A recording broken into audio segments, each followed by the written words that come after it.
Avant l'info, avec Arnaud. Et avec notre invité aujourd'hui, Elie Siksik. Bonjour Elie. Bonjour. Tu es le fondateur donc de Tell Me the Truth. Est-ce que tu peux nous dire c'est quoi Tell Me the Truth? Alors, Tell Me the Truth, c'est la première et aujourd'hui la seule agence de communication qui est uniquement dédiée au sujet de la diversité. D'accord, c'est un sujet d'actualité en plus. Alors, c'est un sujet, en fait, c'est différents sujets. Quand on parle de diversité, notamment dans l'entreprise, on parle de l'acceptation du handicap, on parle de l'égalité homme-femme, dont on parle beaucoup en ce moment, on parle de l'acceptation des orientations sexuelles, on parle de la diversité des origines, parfois la diversité des âges, parfois de la diversité aussi des formations académiques ou professionnelles. Donc, on traite de tous ces sujets en essayant d'être créatif comme une agence de communication. Est-ce que c'est compliqué aujourd'hui justement de faire accepter aux autres au sein de l'entreprise l'handicap d'un collègue ou d'un nouveau collègue? C'est un peu plus compliqué que dans la vie civile. L'entreprise est un milieu un environnement qui est très normatif. Donc les différences sont souvent moins bien acceptées, moins bien perçues. Elles peuvent faire peur. Et quelqu'un qui aura une personne handicapée dans sa famille réagira de manière différente dès lors qu'elle passera la porte de l'entreprise. Et c'est justement pour rendre ces sujets plus faciles dans l'entreprise qu'on intervient. Tu accompagnes différentes enseignes, par exemple Burger King, Lacoste, Quick, Rexel. Qu'est-ce que tu leur as apporté à chacun justement pour faire accepter l'handicap de l'autre? Alors, ce qu'on apporte, c'est des idées créatives. Et derrière ces idées créatives, il y a deux partis pris ou deux convictions.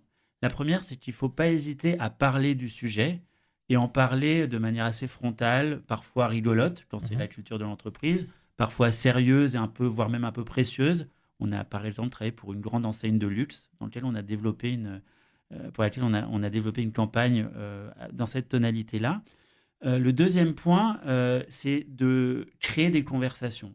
Donc, tout ce qu'on essaye de faire, c'est que les salariés parlent du handicap ou des réalités liées au handicap entre eux, en parlent avec leur manager et que ça ne soit plus un tabou dans l'entreprise. Qu'est-ce qui vous a donné envie à toi et à ton associé donc David Hertz d'aller sur ce créneau du handicap et de la diversité? On s'est rencontrés avec David. Lui venait plutôt du monde des ressources humaines, moi de la communication.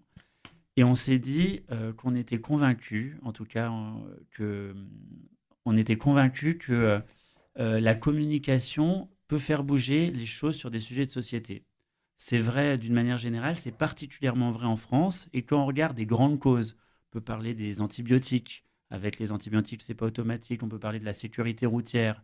Avec tu t'es vu quand t'as bu, celui qui conduit, c'est celui qui ne voit pas. Qui ne boit pas. Qui ne boit pas. Oui. C'est vrai que celui qui a bu en général ne voit strictement rien. Qui ne boit pas. En fait, la communication est très efficace à certains moments pour faire bouger les lignes, donner de nouveaux réflexes. Et sur ces sujets du handicap, de la diversité, de l'égalité homme-femme, on voyait que les choses ne bougeaient pas tellement. On s'est dit qu'il fallait donner un petit coup d'accélérateur. Et nous, on croit beaucoup à la communication, entre autres, pour faire avancer les choses. Alors justement, vous avez lancé deux activités dernièrement. On va déjà parler donc de cette exposition parcours donc, qui s'appelle Le sens de l'histoire, qui est donc pour montrer que l'égalité professionnelle homme-femme, on en parle beaucoup en ce moment, mais en réalité, il y a très longtemps, c'était appliqué. Exactement. En fait, aujourd'hui, c'est un sujet, mais ce qu'on essaie de montrer à travers l'exposition parcours, c'est que pour beaucoup de sociétés, depuis très longtemps, ça n'a jamais été un sujet, ou en tout cas pas un sujet aussi grave et problématique qu'aujourd'hui. En fait, on montre à travers des faits qui peuvent paraître anecdotiques que les responsabilités, le pouvoir, l'implication dans le travail, le fait de dédier beaucoup de temps au travail, c'est pas du tout l'apanage des hommes, et qu'aujourd'hui, se poser ces questions est presque anachronique, en fait.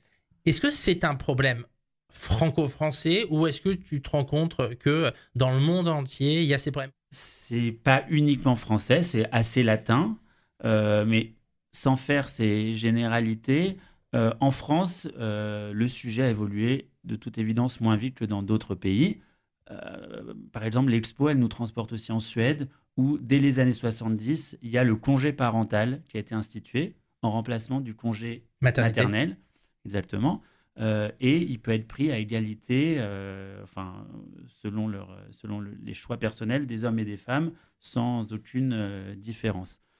En France, il y a plusieurs facteurs qui jouent. Il y a la sémantique, beaucoup de titres sont au masculin, et on a tous en tête des schémas qui sont très sexués. Par exemple, un chef d'orchestre, on peut avoir du mal à imaginer une femme derrière un poste, ou une sage-femme. Enfin, je ne sais pas si la généralisation de l'écriture inclusive est une solution.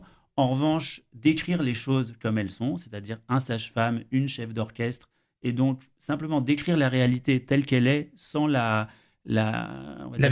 verrouiller dans une sémantique qui peut être un peu datée ou qui est héritée d'un passé qui a un peu évolué. Là, oui, je pense qu'il y a des choses à faire et des petites lignes à faire bouger. Il y a autre chose, il y a aussi une application. Quel collègue êtes-vous ? On répond à un questionnaire et on voit si on est un bon collègue. Alors, on répond à un questionnaire, effectivement, sur les comportements, non pas sur ce qu'on sait, ni sur la loi, c'est comment on réagit face à une situation donnée.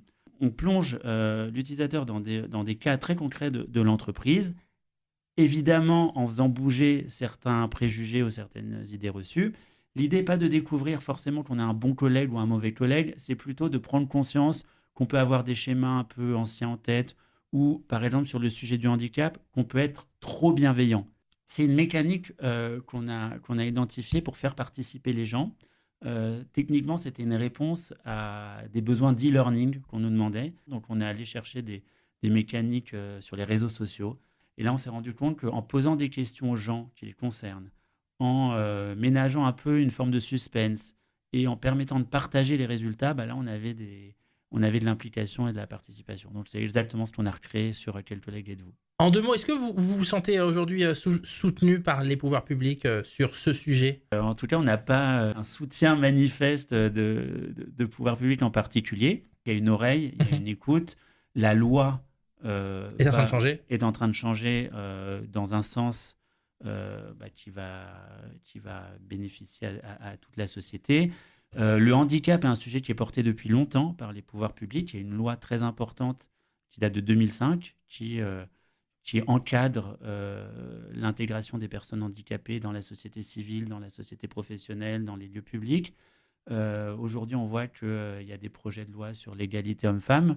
Donc, on n'est pas, nous, directement soutenus, mais la cause qu'on porte est soutenue. Donc, on est bien évidemment très, très enthousiaste de voir ce mouvement se développer. Merci beaucoup, Elie Siksik. Je rappelle que donc, vous êtes le fondateur de Tell Me the Truth, une société de communication engagée dans les différences dans le handicap et dans les différences hommes-femmes dans l'entreprise. Merci beaucoup, à très vite. Merci Arnaud. Au revoir.